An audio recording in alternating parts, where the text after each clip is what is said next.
బులెటిన్లో మరో breaking news చూస్తున్నా. గత ప్రభుత్వంలో ప్రగతి భవన్ గా ఉన్న భవనం ముఖ్యమంత్రి అధికారిక నివాసంగా కొనసాగితే ఈసారి అదే బిల్డింగ్ మహాత్మా జ్యోతి బాపులే ప్రజాభవన్ గా మారి డిప్యూటీ సీఎం మల్లు బట్టి విక్రమార్క అఫీషియల్ రెసిడెన్స్ గా మారింది.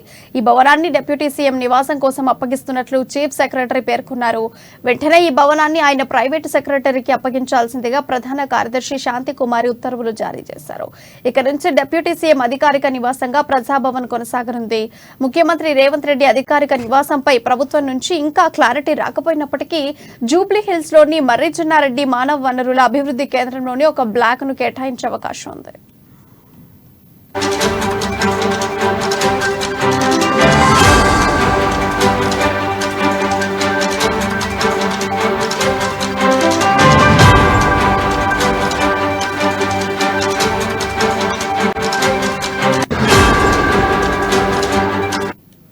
బ్రేకింగ్ న్యూస్ చూస్తున్నాం. గత ప్రభుత్వంలో ప్రగతి భవన్ గా ఉన్న భవనం ముఖ్యమంత్రి అధికారిక నివాసంగా కొనసాగితే ఈసారి అదే బిల్డింగ్ మహాత్మా జ్యోతి బాపులే ప్రజాభవన్ గా మారి డిప్యూటీ సీఎం మల్లు బట్టి విక్రమార్క అఫీషియల్ రెసిడెన్స్ గా మారింది.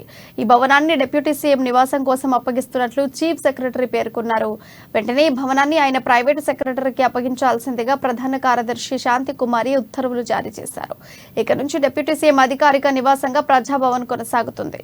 ముఖ్యమంత్రి రేవంత్ రెడ్డి అధికారిక నివాసంపై ప్రభుత్వం నుంచి ఇంకా క్లారిటీ రాకపోయినప్పటికీ జూబ్లీ హిల్స్ లోని మర్రి చెన్నారెడ్డి మానవ వనరుల అభివృద్ధి కేంద్రంలోని ఒక బ్లాక్ ను కేటాయించే అవకాశం ఉంది.